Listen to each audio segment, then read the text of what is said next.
ಇಲ್ಲಿನ ನಾವು ಬಹಳ ಪ್ರತಿಷ್ಠಿತೆಯಾಗಿ, ಯಾಕಂದರೆ ಇಂಥ ಒಂದು ದುರ್ಘಟನೆ, ಇಂಥ ಒಂದು ವ್ಯವಹಾರಗಳು ಇವತ್ತು ಒಬ್ಬ ಲೆಕ್ಕಾಧಿಕಾರಿಗಳಿಂದ ನಡೀತಾ ಇದೆಯಾ ಅಥವಾ MD ಕಡೆಯಿಂದ ನಡೀತಾ ಇದೆಯಾ ಅಥವಾ ಇನ್ನಿತರ ಯಾರಾದರೂ ಕೈವಾಡಿದನ, ಅದನ್ನೆಲ್ಲ ಕೂಡ ಈಗಾಗಲೂ ಕೂಡ CID ಗಮನಕ್ಕೆ ತೆಗೆದುಕೊಂಡು ಬಂದಿದ್ದೀವಿ. ಈಗಾಗಲೂ ಕೂಡ ಅವರ ತನಿಖೆಯನ್ನು ಕೂಡ ಶುರು ಮಾಡಿದ್ದಾರೆ. ತನಿಖೆಗೆ ವರದಿ ಬಂದ ಕೂಡಲೇ ಅದರಲ್ಲಿ ತಪ್ಪಿತಸ್ಥರು ಯಾರ್ಯಾರು ಇರ್ತಾರೋ ಅವರೆಲ್ಲ ಕೂಡ 100ಕ್ಕೆ 100% ಅವ್ರ ಮೇಲೆ ಕ್ರಮ ತೆಗೆದುಕೊಳ್ಳೋದು ರಾಜ್ಯ ಸರ್ಕಾರದ ಒಂದು ದೊಡ್ಡ ನಿರ್ಧಾರ.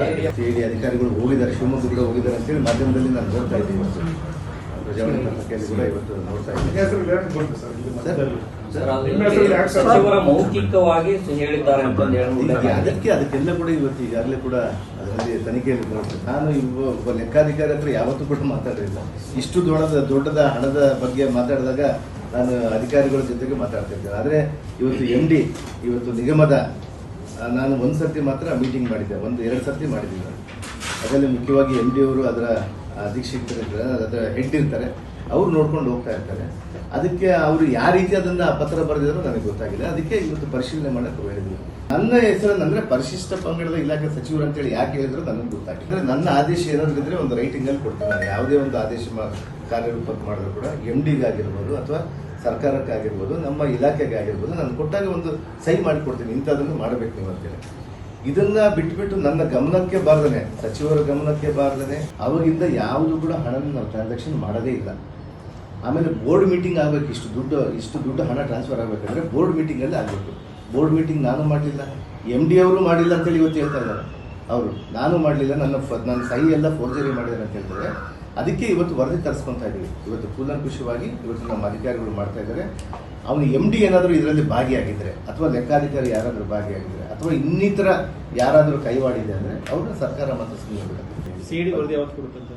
ಅದನ್ನ ನೋಡಿ, ತನಿಖೆ ಇವತ್ತು ಶುರು ಮಾಡಿದೆ. ಅದು ಹಣ ಎಷ್ಟು ದಿನ ಸರ್ ವರ್ಗಾವಣೆ ಆಗಿ ನಿಮ್ಮ ಪ್ರಾಥಮಿಕ ಮಾಹಿತಿ ಬೇಕು? ನನಗೆ 30ನೇ ತಾರೀಕು ಆಗಿದೆ, ಮಾರ್ಚ್ 30ಕ್ಕೆ ನಾವು ಸರ್ 3 ಸತಿ ವರ್ಗಾವಣೆ ಆಗಿದೆ ಸರ್. ಮಾರ್ಚ್ 2ನೇ ತಾರೀಕು ಒಂದ್ಸರಿ, ಮಾರ್ಚ್ 4 ಒಂದು, ಮಾರ್ಚ್ 21 3 ಸತಿ ವರ್ಗಾವಣೆ ಆಗಿದೆ. 3 ಸರಿ ವರ್ಗಾವಣೆ ಆದಾಗ್ಲೂ ಕೂಡ ಯಾವ ಆಫೀಸರ್ಸ್ ಗಮನಕ್ಕೆ ಬರಲಿಲ್ಲ. ಅಲ್ಲ, ಈಗ ಆತರ ಗೊತ್ತಾಗಿಲ್ಲ ಅಂದ್ರೂ ಕೂಡ ಅದು ತಪ್ಪೇ ಅಲ್ವಾ ಸರ್? 100% ಇವತ್ತು ನಮಗೆ ಇದು ಯಾವುದೇ ಕಾರಣ ಅದಕ್ಕಾದ್ರೂ ಕ್ರಮ ಆಗ್ಬೇಕಲ್ಲ ಅಂತ. ಇದು ಮುಖ್ಯವಾಗಿ ಇದರಲ್ಲಿ ನನ್ನ ಮೇಲ್ನೋಟಕ್ಕೆ ನನಗೆ ಬಂದಿರೋದು ಬ್ಯಾಂಕರ್ಸ್ ಶಾಮೀಲಾಗಿದ್ದಾರೆ. ಸರ್ ನಿಮ್ಮ ಪ್ರಕಾರ ಬ್ಯಾಂಕರ್ಸೇ ಶಾಮೀಲಾಗಿದ್ದಾರೆ? ಅಲ್ಲ, ನಿಮ್ಮ ಅಧಿಕಾರಿಗಳು ಯಾರು ಕೂಡ ಒಬ್ಬರಿಗೂ ಇದು ವಿಚಾರ ಗಮನಕ್ಕೆ ಬರದಿಲ್ಲ. ಮೊಬೈಲ್ ಟ್ರಾನ್ಸಾಕ್ಷನ್ ಬರ್ಬೇಕಲ್ಲ.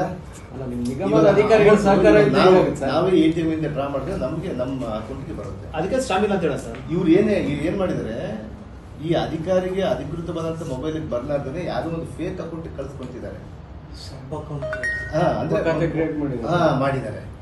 ಅದರಲ್ಲಿ ಎಲ್ಲಿಂದ ಎಲ್ಲಿಗೆ ಹೋಗ್ಬೇಕಂತದ್ದು ಒಂದು ಮೆಸೇಜ್ ಬರುತ್ತಲ್ಲ, MDಗೆ ಅಲ್ಲಿರೋಂಥದ್ದು ಅವ್ರಿಗೆ ಮಾಹಿತಿ ಇಲ್ದಂಗೆ ಮಾಡ್ಕೊಂಡು ಹೋಗಿದ್ದಾರೆ ಅಂತೇಳಿ ಅವ್ರು ರಿಪೋರ್ಟ್ ಕೊಟ್ಟಿದ್ದಾರೆ. ನನ್ನ ಗಮನಕ್ಕೆ ಬಾರದೇ ಮಾಡಿದ್ದಾರೆ ಅಂತೇಳಿ MD ಅವರು ನಿನ್ನೆ ಪ್ರಥಮ ರಿಪೋರ್ಟ್ ಅಲ್ಲಿ FIR ಹಂಗೆ ಮಾಡಿಸಿದ್ದಾರೆ. ಅದನ್ನೇ ನಾವು ಇವತ್ತು ಪರಿಶೀಲನೆ ಮಾತಾಡಿದ್ರೆ ಏನಾದ್ರು ಇಲ್ಲ, ನನ್ನ ಯಾವತ್ತೂ ಮಾತಾಡಿಲ್ಲ. ಈ ಬಗ್ಗೆ ಮಾತಾಡಿಲ್ಲ. ಇಷ್ಟು ಅಮೌಂಟ್ ಇದೆ, ನಾನು ಇಷ್ಟು ಟ್ರಾನ್ಸ್ಫರ್ ಮಾಡ್ತೀನಿ ಅಂತ ಹೇಳಿ ನನ್ನ ಗಮನಕ್ಕೂ ತಂದಿಲ್ಲ. ಸಾಧ್ಯನಿಲ್ಲ, ಮೌಖಿಕ ಆದೇಶ ಮಾಡ್ಲಿಕ್ಕೆ ಬರೋದಿಲ್ಲ. ಇವತ್ತು ನಾನು ನಿಮ್ಗೆ ಏನಾದ್ರು ಹೇಳಿದ್ರೆ ನಿಮ್ಗೆ ಒಂದು ಆಧಾರ ಇದ್ರೆ ಆ ಡೇಟ್ಗಳಲ್ಲಿ ಮಾಡಕ್ ಬರಲ್ಲ. ನಮ್ಗೆ ಯಾವುದೇ ಇದ್ರು ಕೂಡ ಅಂತ ಡೇಟ್ಗಳಲ್ಲಿ ಮಾಡಕ್ ಬರಲ್ಲ. ಕೋಡ್ ಆಫ್ ಕಂಡಕ್ಟ್ ಇರುತ್ತೆ. ಆಮೇಲೆ ಇಷ್ಟು ಅಮೌಂಟ್ ನ ವರ್ಗಾಯಿಸಿದ ಮೇಲೆ ಅದನ್ನ ನಮ್ಮ ಇಲಾಖೆನವ್ರು ನೋಡಿ, ಈ MDಗೆ ಮೊಬೈಲ್ಗೂ ಬಂದಿಲ್ಲ, ಅವನಿಗೆ ಟ್ರಾನ್ಸಾಕ್ಷನ್ ಕೇಳಿಲ್ಲ ಅಂದಾಗನೇ ಅವನು ಅದನ್ನೆಲ್ಲ ಕೇಳಿದ ಮೇಲೆ ಅವನು ಗಾಬರಿ ಆಗಿದೆ ಅಂತ ಹೇಳ್ತಾರೆ. ಯಾರು ಇವರು ಚಂದ್ರಶೇಖರನ್ ಅವರು ಇವತ್ತೇನು ತೀರ್ಕೊಂಡಿದ್ದಾರಲ್ಲ, ನಾನು ಕೇಳಿದ್ದೀನಿ ಸೋಮವಾರದೊಳಗಡೆ ನೀನು ರಿಕವರಿ ಮಾಡ್ಕೋಬೇಕಂತ ಹೇಳಿದ ಕೂಡಲೇ ಗಾಬರಿ ಆಗಿದ್ದಾರೆ ಅಂತೇಳಿ ಅವರು FIR ಅಲ್ಲಿ ಕೊಟ್ಟಿದ್ದಾರೆ. ಆಗಕ್ಕಿಂತ ಮುಂಚೆ MD ಅವ್ರು ನಿಮ್ಗೆ ಹೇಳಿದ್ರೆ ಈ ರೀತಿ? ಇಲ್ಲ ಹೇಳಿಲ್ಲ. ನನಗೆ ಯಾವುದು ಇದ್ರ ಬಗ್ಗೆ ನಾನು ಮಾಧ್ಯಮದಲ್ಲಿ ನೋಡಿದಾಗ ಗೊತ್ತಾಗಿದೆ ನನಗೆ. ಸರ್, ಯಾಕೋ ಅಧಿಕಾರಿಗಳು ಎಲ್ಲೋ ಹಳಿ ತಪ್ಪಿದ್ದಾರೆ ಅಂತ 100% ಇದಕ್ಕೆ ಕಡಿವಾಣ ಆಗ್ತದೆ. ನಾವು ಇದನ್ನ ಬಹಳ ಪ್ರತಿಷ್ಠೆಯಾಗಿ ತಗೊಂಡಿದ್ದೀವಿ. ನಾವು ಇದನ್ನ ಸರ್ಕಾರ ಬಹಳ ಗಂಭೀರವಾಗಿ ಪರಿಗಣಿಸಿದ್ದೀವಿ. 87 ಕೋಟಿ ಅಂದ್ರೆ ಸುಮ್ಮನೆ ಕಡಿಮೆ ಅಮೌಂಟ್ ಅಲ್ಲ. 1 ಕೋಟಿ ಆಗಿರ್ಬೋದು, 1 ರೂಪಾಯಿ ಆಗಿರ್ಬೋದು, ಸರ್ಕಾರದ ಹಣ ಕೂಡ ಸರ್ಕಾರದ ಆಸ್ತಿ.